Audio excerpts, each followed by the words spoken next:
तमाम माता बहन नौजवान साथी,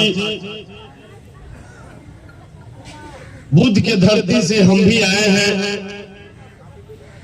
मेरा घर बोध गया ब्लॉक में पड़ता है, जहां पे गौतम बुद्ध ने ज्ञान की प्राप्ति की, ज्ञान की खोज की।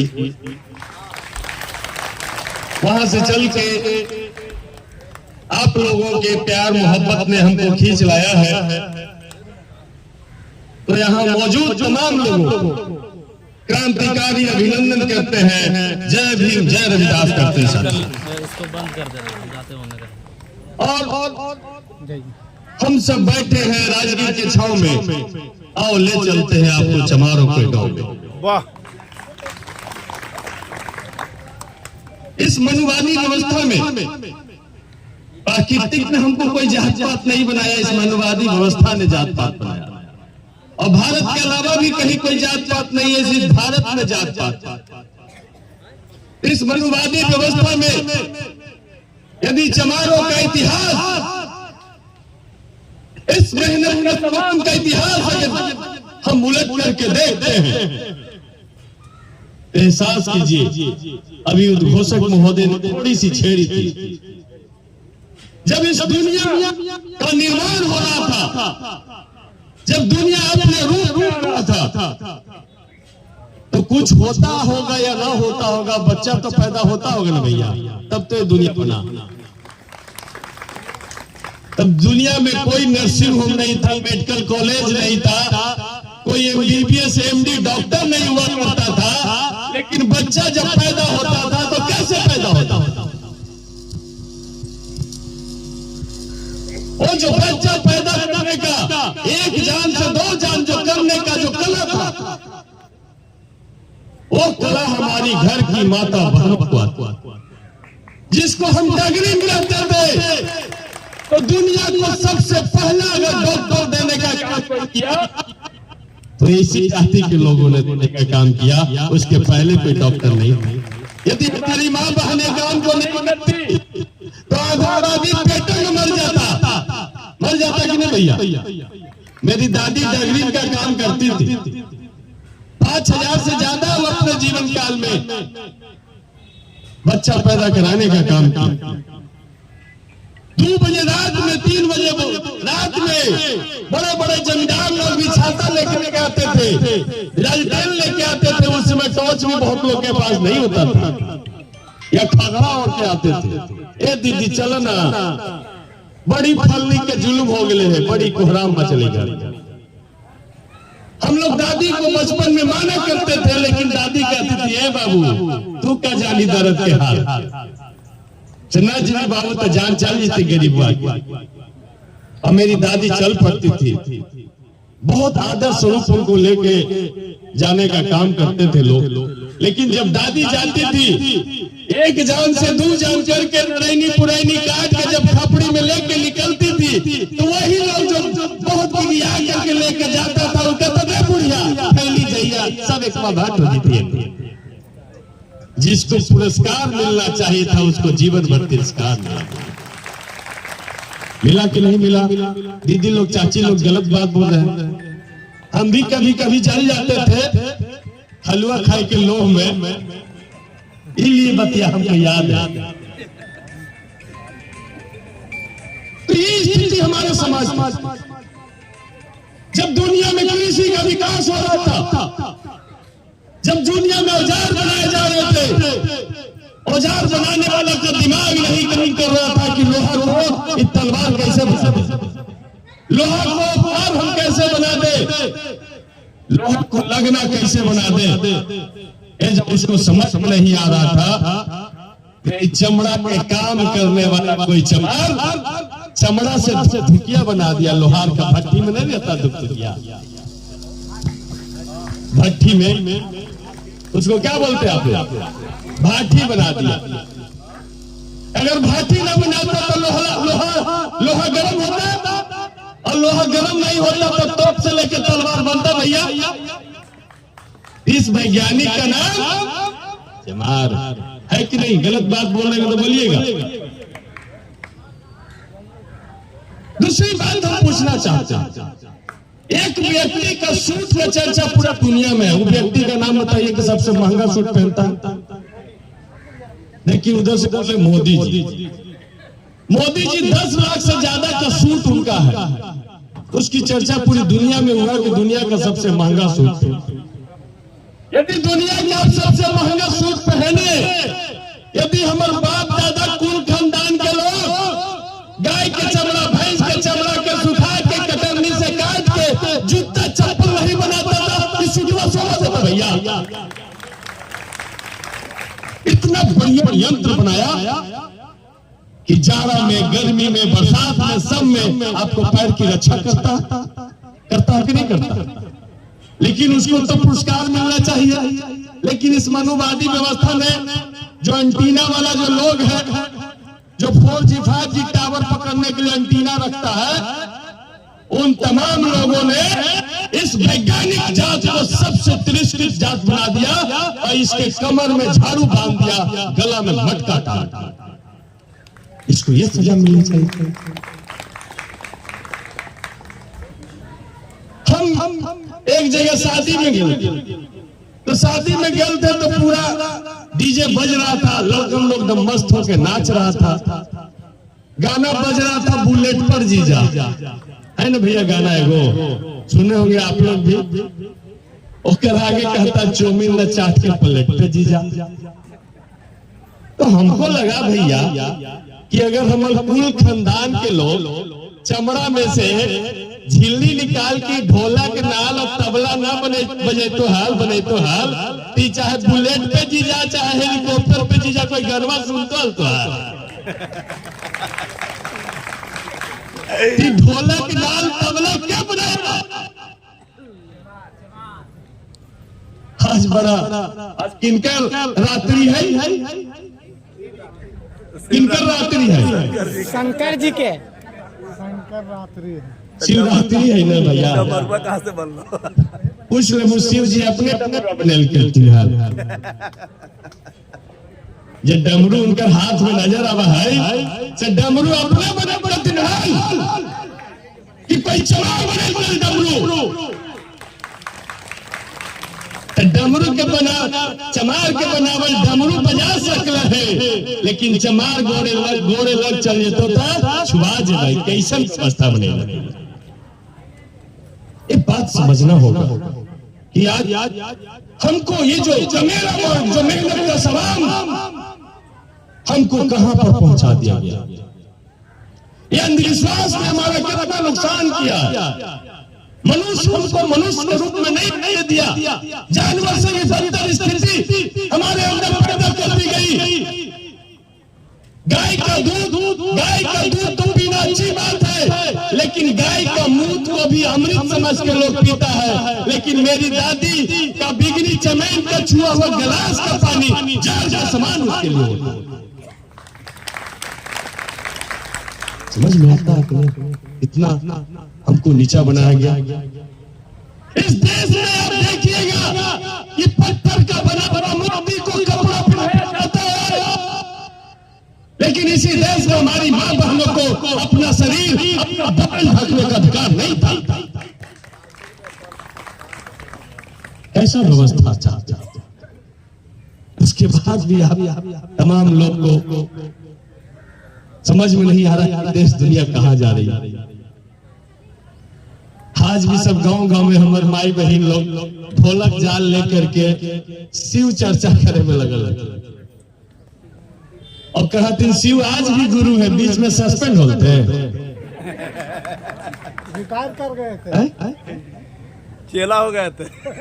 तो ये जब तक हम अंधविश्वास अपने जीवन से नहीं त्यागेंगे, सचमुच में हम मानव नहीं बन पाएंगे। इस तरह की जयंती, इस तरह का गोष्ठी का मतलब ही होता है कि यहाँ जो लोग आए हैं कोई साधारण लोग नहीं आए, समाज में संघर्ष करने वाले लोग आए, समाज में परिवर्तन लाने वाले लोग आए हैं। यहाँ से यदि लोग अपनी बात को समझ करके जाए और समाज में जाकर के चौपाल लगा करके संत रैदास, डॉक्टर अम्बेडकर, पेरियार, ललाई सिंह यादव, ज्योतिबा फूले की जब चर्चा शुरू करे, तब जाकर के हमारा विकसित समाज बनेगा। इसीलिए आप तमाम लोग से हम आग्रह करने आए हैं। अध्यक्ष जी बार बार खड़ा है, लगता है समय ज्यादा हो गया है, यदि बोलेंगे तो हम बंद कर देंगे। नहीं बोलिए सर। तो बार बार हमें कहना चाहते हैं आप तमाम लोगों से कि आज क्या स्थिति है। किसी मंदिर में जाइए,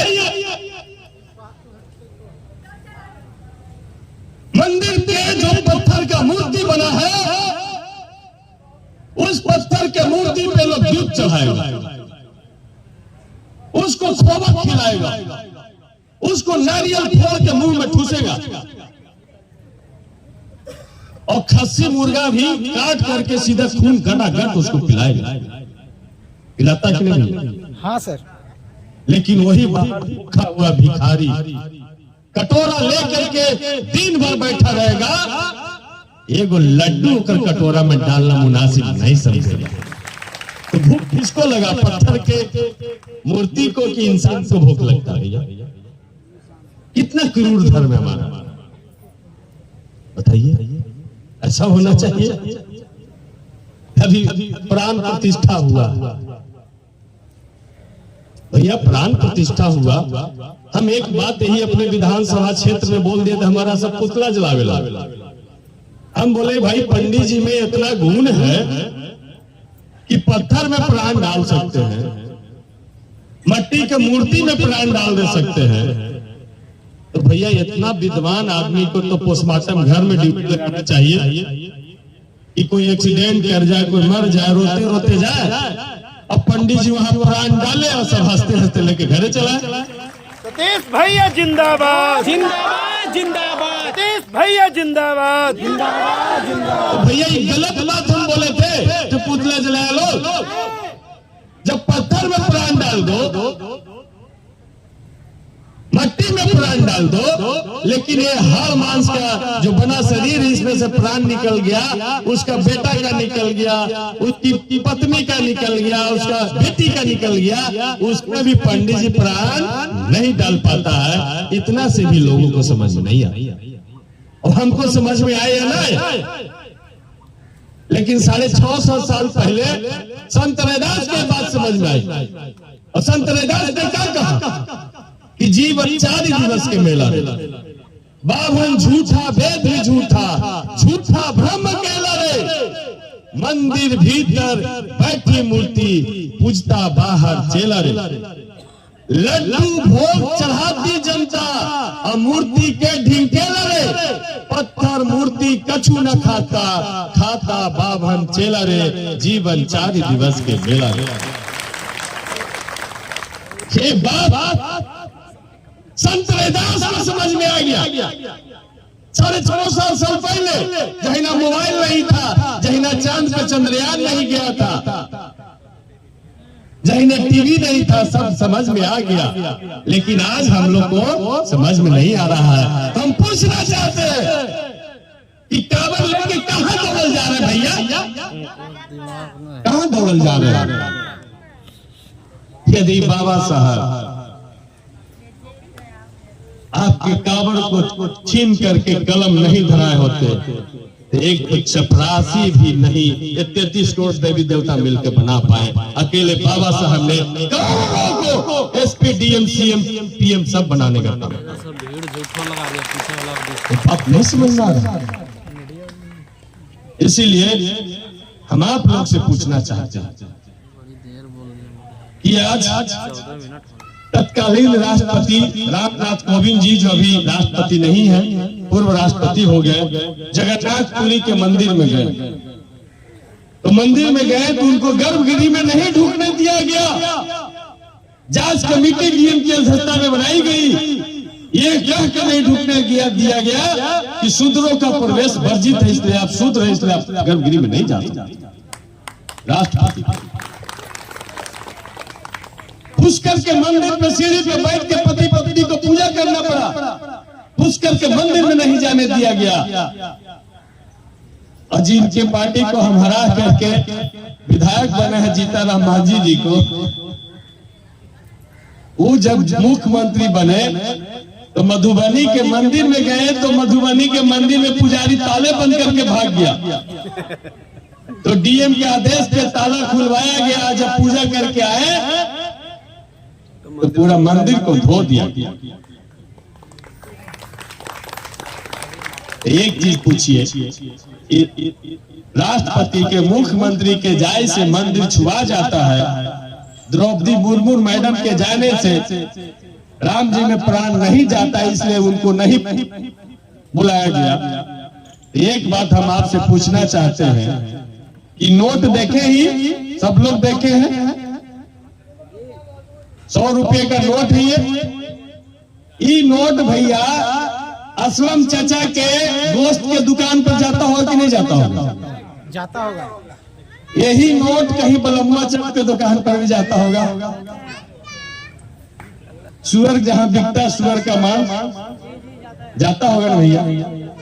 यही नोट जहां बेविचार होता होगा, कोठा जिसको बोलते वहां भी जाता होगा। यही नोट जब मैला साफ करता होगा उसके हाथ में भी जाता होगा। यही नोट जब पाप करके आता होगा ओकरो हाथ में जाता होगा। और ये नोट के जा करके राम मंदिर में चढ़ा तो राम जी खुश होंगे कि नाराज होंगे? नाराज होंगे कि नहीं होंगे? तो इसीलिए भैया यदि भगवान को आप मानना ही चाहते हैं तो मेरा सलाह मानिए कि भगवान को सबसे ज्यादा पसंद फूल है। ताजा फूल लीजिए, जाके चढ़ाइए, अपना गोल लगिए, चले आइए। 1 महीना भारत के भोजनो सिर्फ मंदिर में तुम जाके खाली फूल चढ़ावो तो जब मंदिर में घंटा लेके बैठा पंडा है ना, वो घंटी को फेंकेगा, कहे कि चलियो थोड़ा सा पेट उठ ना चले तो चलिए दूसरा काम करो। वहां से छुआ जाता है लेकिन आपका नोट से नहीं छुआ। इस स्थिति को समझना चाहिए। और सारे धर्म ग्रंथों की रचना खास करके शूद्रों को, सारे मतलब जिस धर्म को हम सब आज तक मानते आए हैं, गौतम बुद्ध का धर्म वाली बात नहीं करते, संत रैदास की बात नहीं करते हैं, यहाँ तक कि सिख धर्म की बात हम नहीं करते हैं, जिसमें बराबरी हो, जिसमें एक दस्तरखान पे आप बैठ के खा सकते हैं, उसकी बात नहीं करते हैं। जो मनुस्मृति के अनुसार जो चलता है, जिसमें कहता है कि एक आसन पर शूद्र और ब्राह्मण यदि बैठ जाए तो राजा को चाहिए कि उसके चूतर पर दगवा करके या उसके चूतर को कटवा करके उसको देश से निकाला कर देना चाहिए। तो सोच लीजिए, आपके घर में नौकरी लग गया बाबा साहेब के रिजर्वेशन की वजह से, आप खुश होकर के सत्यनारायण की कथा कहा लिए। जब सत्यनारायण के कथा पर पंडित जी आएंगे तो कोई ऐसा मंत्र पढ़ेंगे जिससे आप और धनवान बन जाइए, जिससे आप और गुणवान बन जाइए, जिससे आप ताकतवर बन जाइए। ऐसा कुछ मंत्र पढ़ेंगे भैया?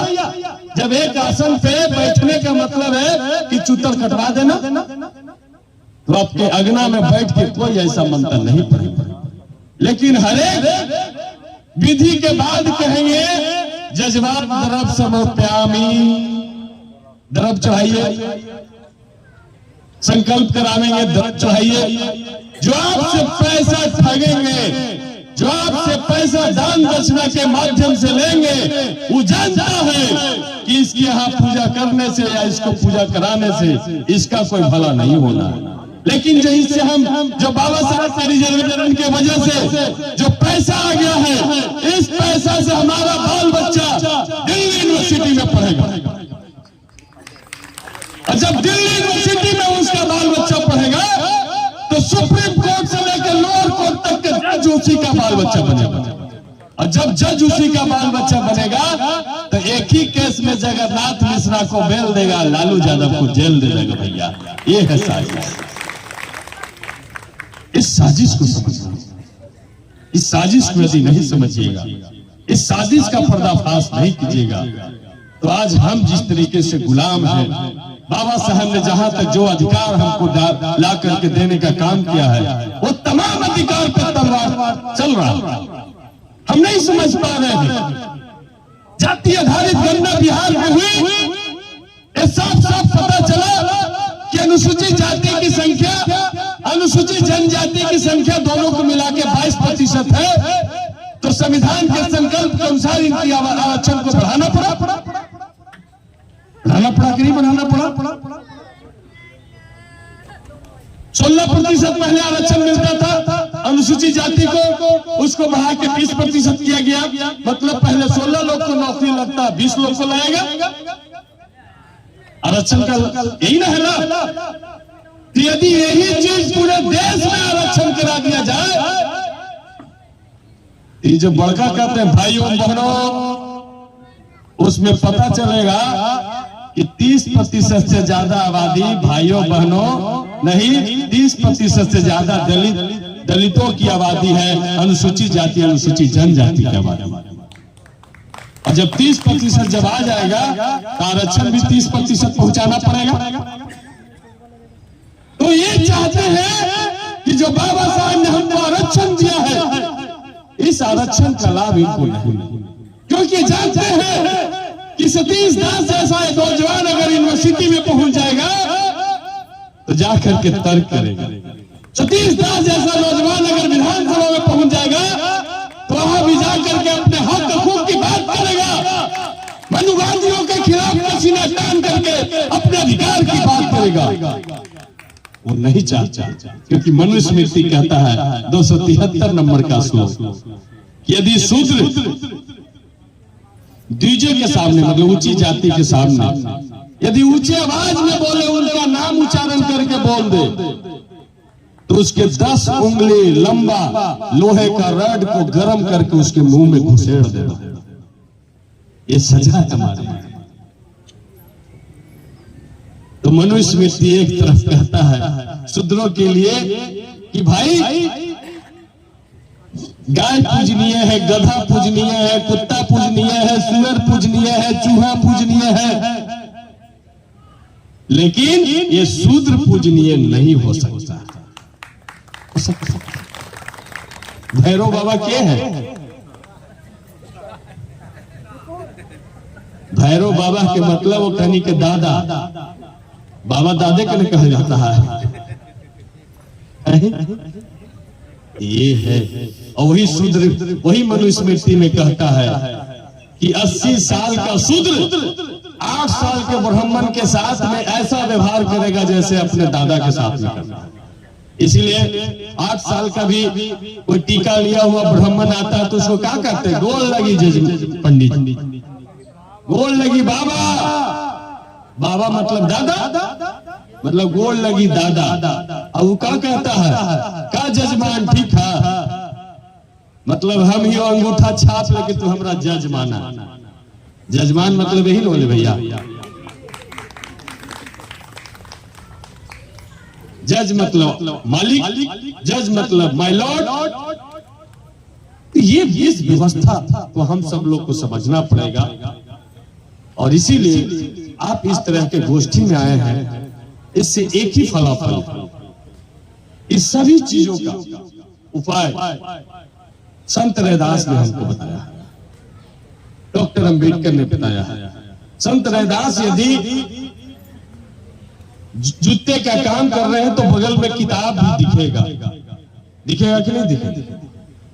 संत रैदास यदि पढ़ाई पर जोर नहीं दिए होते, अपनी लेखनी से मजबूत नहीं होते, तो 650 साल बाद भी इनको कितना बार नष्ट करने की कोशिश किया गया होगा, लेकिन इनकी लेखनी में इतनी तेज थी कि कोई खत्म नहीं कर पाया। ये कलम से ये ताकत यहाँ तक पहुंची। डॉक्टर अंबेडकर को पूरे भारत के मनुवादी, सामंतवादी, ब्राह्मणवादी समाज ये चाहता था कि डॉक्टर अंबेडकर संविधान सभा में न पहुंचे।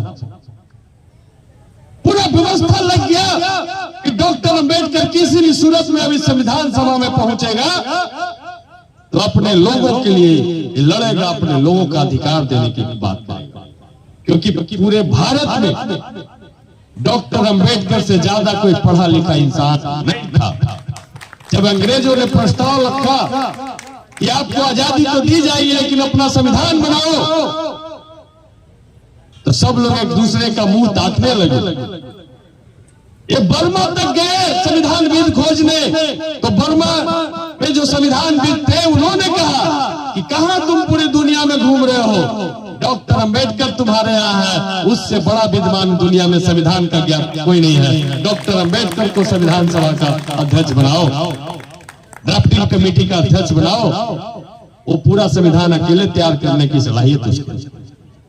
लेकिन जब उनके पूर्वजों को, जब उनको लिखने की बारी आई तो उन्होंने हमारे ही लोगों से लिखवाया, बोल भगवान शुद्ध पशु नारी सकल तारण का अधिकारी। और जब हमारे बाबा साहब को लिखने की बारी आई तो उन्होंने आर्टिकल 40 लिखा, एवरीवन इक्वल बिफोर लॉ, संविधान के समक्ष सब नागरिक बराबर। डॉक्टर अंबेडकर चाहते तो सबका बदला ले सकते थे कि हमको पानी तुम पीने नहीं दिया, हमारी मां बहनों को बदन ढकने नहीं दिया,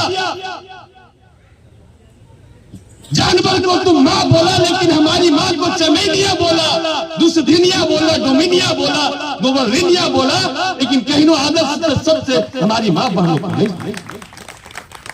तुमने हमसे छुआया, हमारी परछाई से छुआया, दुसाध से दुसावाबिता धरती तक छुआया, लेकिन जब हमारी मां बहनों का इज्जत लूटने की बारी आई तो कोई उच्च जाति के लोग नहीं छुआ। इस बात समझ में आता है?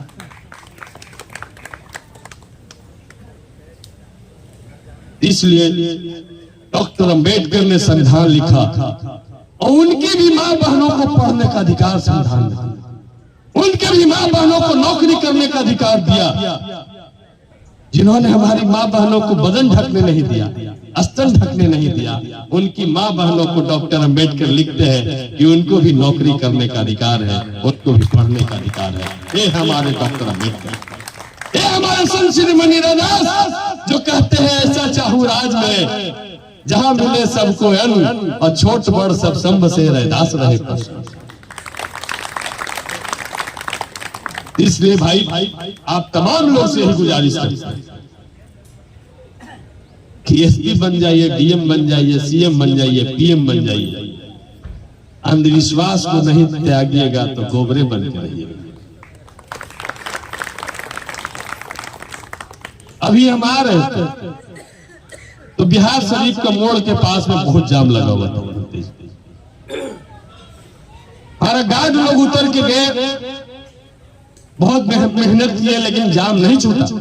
तो हमको लगा कि भैया बिहार में हमारा ऐसा 243 लोग न होता ही, हम इतना ताकतवर 5 लाख जनता के हम मालिक हैं, जाम नहीं टूटेगा। हम उतरे तो देखे कि 6 गो टोटो जो होता है ई रिक्शा आपस में पूरा गुत्थम गुत्थी कर लेता।